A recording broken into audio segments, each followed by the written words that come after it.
Welcome to Buckeyes Tomorrow Morning for Thursday, October 17th. I'm your host, Tom Orr. The Nebraska game in 9 days, the game against Michigan in 44 days.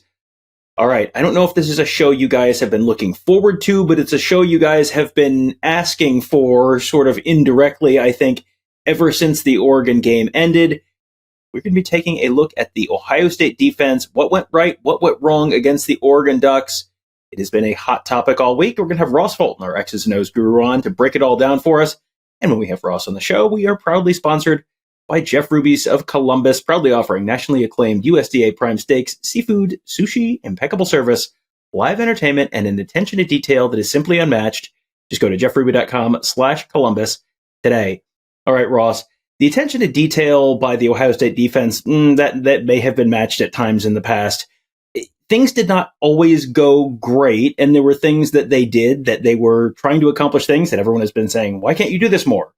And then when it doesn't work, everyone says, why did you do that? So one thing they've been looking to try and generate more of is pressure. And so sometimes to generate pressure, you got to take some chances. Sometimes that works, sometimes that didn't. What did the Buckeyes do on Saturday to try and bring more pressure, more heat on Dillon Gabriel? So we saw at least 4 to 5 times cover zero pressure schemes. I think to me, I'm guessing there is as you said, they want to try to create some pressure. The Oregon's track record this year, as we talked about going to the game, is a lot of short throws. So I presume the thought process was this is a way to generate pressure. Then we drop some guys into the underneath zones, take away the easy, quick mesh throws, crossers or outlets to the tight end that Oregon's relied upon. So win-win. And, there's been a lot of discussion, at least I've seen on X, on Buckeye Huddle, others about the play. I'm sure everyone can think of it where Ohio State, quote unquote, brought 2 rushers and Denzel Burke got beat over the top, with right before halftime. So I'm going to get into that, but I want to start with what they used 3 or 4 times that was effective. That's a similar type of concept, which is train. We talked about train just last week. They ran it against Iowa, where they brought Caleb Downs up the middle. And they ran it a few different ways on Saturday. I grabbed the one here that was literally the play before that read pressure that we were talking about. And so, train, we've talked about, you can see it here. You basically you're trying to occupy all the offensive linemen. So you're bringing 6, right? So the offensive line has 5 to block them with. You want your 2 guys that are dropping to engage with the offensive line. That'll be important going forward. And so here, they're going to drop both defensive ends. They also did it with both defensive tackles. They drop, or at least they feint. That is an issue. Instead of engaging, the defensive ends drop as rats. You can see everyone's in cover 1. Jordan Hancock follows the motion. That was another issue that Ohio State had on Saturday, particularly in man coverage, getting lined up, handling motion, especially early. You see a lot of guys kind of looking at each other, trying to figure out where everyone's supposed to go. Oregon used tempo effectively as well to cause problems. But so anyways, it works like it's supposed to here, right? Like you have, again, the shallow crossing route from the tight end, Kenyatta Jackson dropping right into that zone. Jack Sawyer gets tripped up with the Oregon wide receiver. Gabriel tries to throw a dig route across the field. Davison Igbinosa breaks it up. So it works. So the second time in a row. Now, I think part of the issue here is, but you do see already on this play some of the issues that will come up on the replay, and it's not just the scheme, it's in the execution, right? Like, as I said, like the goal is to engage first with the offense. You have to occupy the offensive lineman so he can't redirect to the blitzer that you want unoccupied. And the defensive ends don't really do that here. The other issue is these are sort of plays that you can only use so often. It's, you're picking your spots, right? You want to show pressure or simulate pressure, if you will, but not always call it, right? So Oregon now has seen this. This was the second time, as I said. The very next play, you show it again, right? This time Jim Knowles uses the read concept. The problem is, again, first issue is Oregon, as I said, has seen this. So they're tired of throwing underneath routes. They can, Will Stein called a good game on Saturday. They get paid well too, right? So they make this, you can see right away, like on this concept.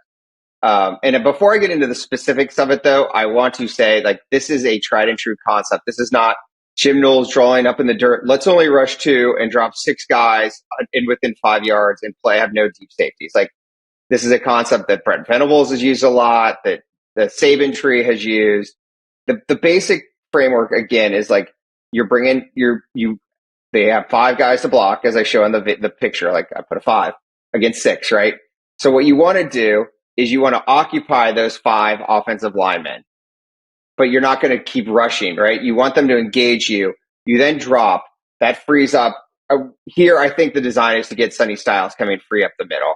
You get a free rusher, but you also then have guys dropping into like the hot routes, right? So if the quarterback's got an unblocked rusher in his face, he wants to get the ball out quick, and you have some guys there to deal with it. So that's the general concept. The problem, again, is in the execution. First of all, Ohio State, like Oregon, has this wide bunch set out here. Problems all day with handling, and this is like, we're going to talk about other issues they had when they were playing man coverage and the lack of diversity in how they play cover one. Have trouble handling these three bunch receivers here. They traded them off. You can see pre-snap at the bottom of the screen, which doesn't come into a factor, but Caleb Downs is telling David Igbinosun, like, you need to get on the inside receiver. They're communicating. Styles and Cody Simon are looking at each other. They seem somewhat confused. So the communication problems were evident throughout. Then on the execution, again, like, watch the defensive ends, watch the defensive tackles. The only person of those guys simulating pressure that engages with the actual offensive lineman is Lathan Ransom. None of the defensive line do what they're supposed to do. Now, again, like, that's a coaching issue. It's a different coaching issue than saying that Jim Knowles is running an unsound scheme. Obviously, this is not a good rep. Whether you put that on Knowles, on Larry Johnson as the defensive line coach, on guys just not doing what they did in practice in the moment. So the problem, though, is you don't get the unblocked rusher, because the offensive line, specifically the center, is able to, when he gets that fake from the defensive tackle who drops out right away, he can then redirect to Styles. So he doesn't get engaged. So you don't get the pressure. Then you get the situation. Now, Denzel Burke, again, bites on a double move. That was also an issue before. I didn't clip the first time he did that because it was a boring old cover 4 quarters coverage. Jim Knowles runs that it's like a super safe. We've talked about how it's like sort of his sort of conservative go-to, right? But like a corner still, if you're going to bite on a double move, there's no one to help you with that. So that happened twice here, obviously to really bad detriment. It's one thing to give up 20 to 30 yard explosive plays. It's another to give up 40, 50, 60 yard touchdown explosive plays. I think that you could critique Knowles here for going to the well one too many times with these cover 0 concepts. And obviously Oregon adjusted, I think. But I think the concept here, again, is based on scouting. He's like, they're going to try to throw at the sticks. It's a minute and a half to go. We're trying to keep them out of field goal range. Let's try to get a stop and get the ball back. And so I'm sure all those thoughts went into it. But I think, again, it's emblematic of, it's not necessarily that they're doing things that no one's done before. It's just there are execution issues evident in those schemes. But again, I think to your original point, to bring it all the way back, like, it is a little tough when I hear people complain that Ohio State's not generating pressure, but then they get mad when Jim Knowles uses different types of pressure schemes to generate pressure. And then they're like, well, why are you rushing your defensive ends? Like, but you're also complaining that those defensive ends aren't generating pressure. So like, if they can't win one-on-one, you need to do different things that generate pressure. There are ways that I think they could help them, again, by like stunting the defensive line as well, that they just don't do. But I don't have a problem with, simulated pressure, zone blitzes, fire zones. I think they need more of. It's just that they they need to execute them better. And part of it I fear is they wasted the first 3 weeks of the season not showing anything, and so now they just don't have game reps. Well, they got plenty of game reps in cover one on Saturday. They saw them running that a bunch. And unfortunately, at times, Oregon also saw them running that a bunch and figured out ways to use some of the things that they do against them. So what did that look like on Saturday? Yeah, I think we talked about this also last week. As I said, on the one hand, cover one's great for limiting RPOs because in theory, you've taken away any conflict. You got your man and the remaining players can play the run. Again, the problem is the devil's in the details. There are variations in cover one to try to limit some of these problems that I'm going to show you.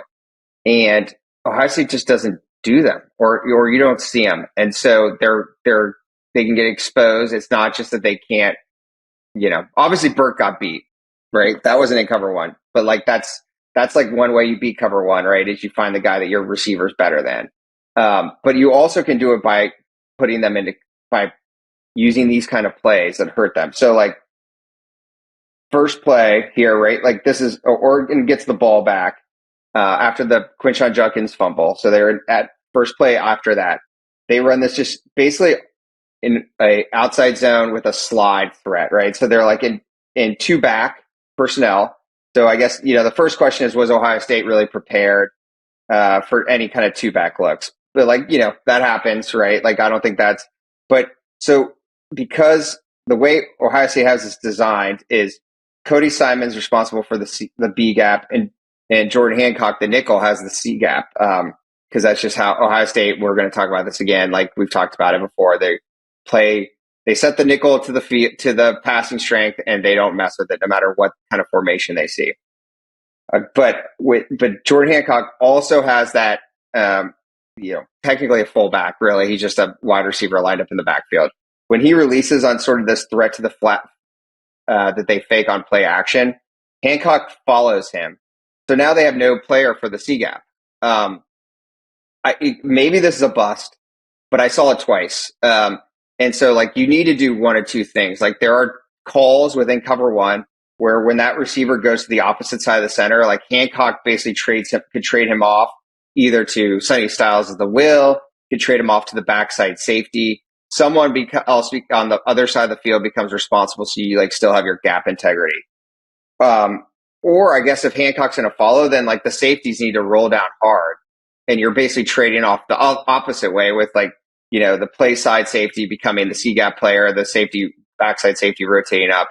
But like you just can't do this to yourselves over and over again, and so it's just like they use lots of concepts. Right? Like we're going to talk about, like, I've seen him run cover one. I've seen him run cover four, quarter, half, cover three, but like they don't have variation within any of them. So it makes it easier to exploit. And so like that happens again on the Dylan Gabriel's touchdown run. So this is one that has like a couple of issues with it. So again, cover one. So we're going to use the cover one with RPOs to put them in conflict. And so the way they're aligned here, they actually are in what you can see I have it labeled as cheat. And so cheat is a concept where instead of Lathan Ransom as the deep safety be in the middle of the field, he's cheating towards the side that Gabriel would keep on. And this allows him to help play the quarterback run. So it's not like they're not doing anything, right? Like, again, they're aware of the situation. They're aware of the look. But as they're aligned here, Sonny Styles, and I'm sure JT Tuimoloau thinks Sonny Styles has the quarterback as the edge player. But what they do is they run a little arrow route. Oregon does with the tight end. So he releases a flat right. And so this is, again, you have essentially like a triple option. Like we talked about, Ohio State did this a few weeks ago, right? Where Devin Brown would keep and he could run or he could dump it out of the flat. So you have the same thing here. So Styles has to, again, cover one. Styles is responsible for the tight end. He has to play him to the flat, right? So the first issue here is like JT, when he feels unblocked, he needs to like recognize the situation he's in. I'm not saying it's an easy ask. Again, like these are good concepts from Oregon. It's well designed, but he has to feel that and slow himself down. Like he gets himself repeatedly caught. We've showed other examples of guessing and trying to make a play. Sometimes it works. Sometimes you get caught like this. The other issue is then like Latham Ransom, yes, like as the cheat, he's there to help principally with the pass threat, but like you got to get him down. You got to get Gabriel to the ground somehow, some way. Like, I hate to. Bad Latham Ransom showed himself, to be honest, on Saturday again. Like he's been really good, but like the missed tackles that we saw 2 years ago against Michigan, where they, where he's the lead lone deep safety, like you got to get someone to the ground. Like even if like take a less aggressive angle, just too many missed tackles out of him on Saturday. Obviously, Caleb Downs, they liked to use him on if they can near the box to help shore up some of these issues, and like he made some great plays down there, but like on this play, he's near the box, so he cannot help. It certainly does not help Latham Ransom here either that Davidson Igbenogson is getting driven 10 yards down the field, which cuts off his path to really pursue Gabriel. And so you're just seeing like a combination, right? And like obviously we're picking out bad plays here. I do think there are plays where like Ohio State, when they had the numbers, they did pretty well against the run. And it wasn't all bad. But when you put together this combination of like you're in a scheme deficit and then you make mistakes within it, that's how you get these explosive plays against you. All right. Well, you just talked a minute ago about how if the other team knows what's happening, they can kind of use it against you. Well, here's another example where Oregon was able to take what Ohio State does in certain coverages and make it work against them. This time, Jordan Hancock was the one who got kind of put in a pretty bad spot. Yeah, and okay, so here we go. This is what I talked about, and I remember you asking me at the time, like, well, is this them being vanilla? I'm like, well, they did this against Missouri, they did this against Michigan, so it's just there are reasons again. So to say it again, like Ohio State always sets the nickel to the passing to the field, how they define the field if it's in the middle of the field, but like in here, if you're on the hash mark to the wide side, there are reasons to do it. I don't understand why you do anything all the time, regardless, right? Like you just have to change it up sometimes just to change it up. But so you get this formation into like Oregon puts formation into boundary, which just means they put their numbers to the short side of the field, right? So you got a trips to the boundary, and the result of that is that Sonny Styles walks out as the will because he's to that side, so he's not an apex, and now you have Jordan Hancock responsible for the B gap, right? Which is between the guard and the tackle. You can see it really well. I included the shot behind the defense as well. And now they play, I think, a cover three. It's sometimes hard to tell with run plays, whether it's cover one or cover three, because some kind of single high that allows Caleb Downs to roll down, right? So he's got the C gap. So you got Jordan Hancock for the B gap, Caleb Downs for the C gap between the outside the tackle, excuse me. And so when you have a puller here, or when this guy leads, the guard leads on Hancock, right? He has to fit inside of him. Downs fits on the other side of him. That's easier said than done when you're asking the nickel to get set inside of an offensive guard, right? And so Downs goes outside, Hancock's driven out of his gap, big gain.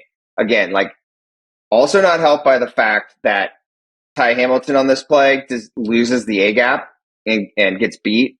Now, I will say, I think the defensive tackles overall had plenty of plays I could show you where they controlled the interior and they sort of made up for some of these scheme issues. So I don't think this is like an emblematic issue. I think those defensive tackles helped them. Like there were times where like you could tell the difference when they were down a body, but Tyleik Williams can close down that backside B gap and take away that like 2 gap issue we talked about for Cody Simon against Marshall.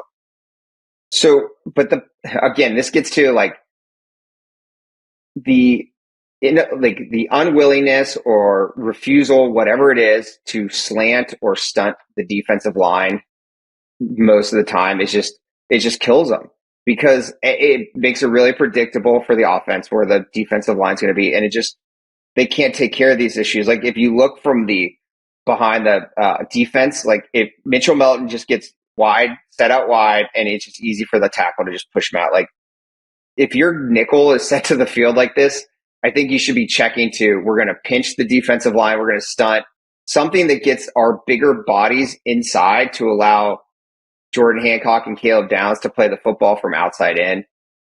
There just have to be answers, and they just don't have enough of them. And that just leads to these issues where they can stop the run in what I would call fair fight, where they have the numbers, but they just have too many plays where they get gashed because of these scheme issues that they don't have answers or solutions to. They did find some solutions eventually in the run game. One of the things that they did that worked was quarter, half, but as with pretty much everything on this show, well, you give up 7.6 yards per play and 5 yards per rush. It didn't work forever. There's always a counter punch to your punch. So let's start with the good news on the quarter, half, and then you can get into the less good news. Yeah. I didn't want to leave it totally again that it's the sky is falling, right? So I do think you saw more and more. So quarter, half, where you're playing this one, where you're playing cover 4 to the field and cover 2 to the boundary. You also saw them in response later in the game to some of those formation into boundary issues, playing half quarter or cover 8, which is when now you're playing cover 4 to the boundary and cover 2 to the field. To get, again, I think they're getting bodies and the safeties against the run to the short side with cover 8. But here, they do some of the things that I'd like to see them do, right? So the first thing about quarter, half is it's sort of in some ways like a single high cover 3 scheme, in that you have another defensive back in the run fit, but it still gives you some of the split safety benefits of like cover 4, keeping and cover 2 and keeping like 4/3 or 3/2. So it's a solid sort of workman scheme, right? But they also do what I just was saying. So like when you watch this play, you obviously have 2 wide receivers. You have 2 guys out wide for Oregon right to the field, which is, Oregon RPO threat all over it. So Styles is sort of splitting the difference between the tackle and the receivers.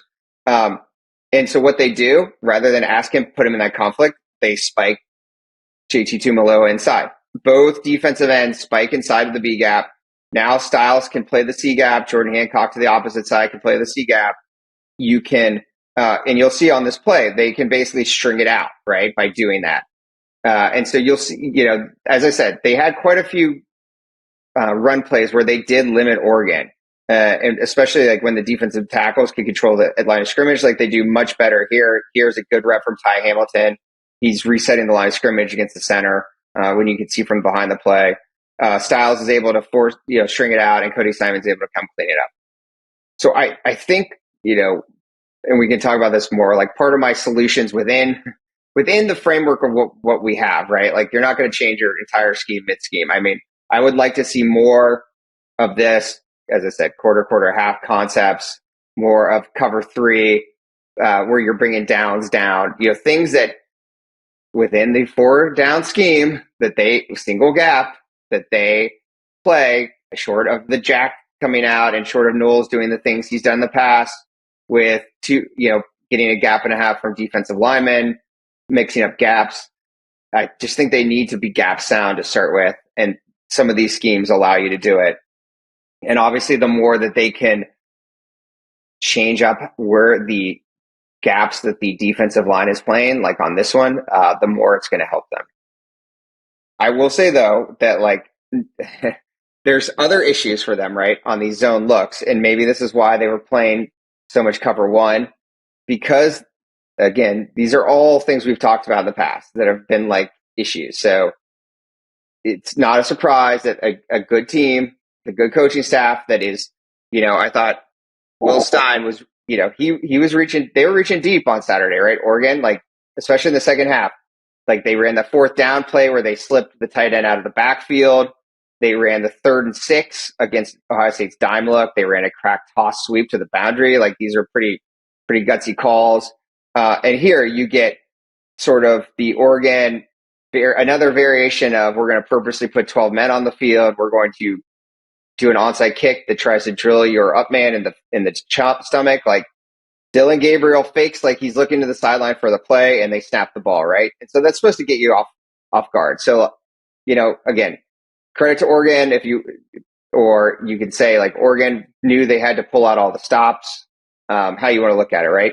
But like this like deep breaking in route to the tight end here, you just like see too often against Ohio State's coverage because they don't carry receivers like we talked about. Like if someone releases vertical, they don't run with them in zone. They don't even reroute them. So like, here, Cody Simon kind of pushes the tight end.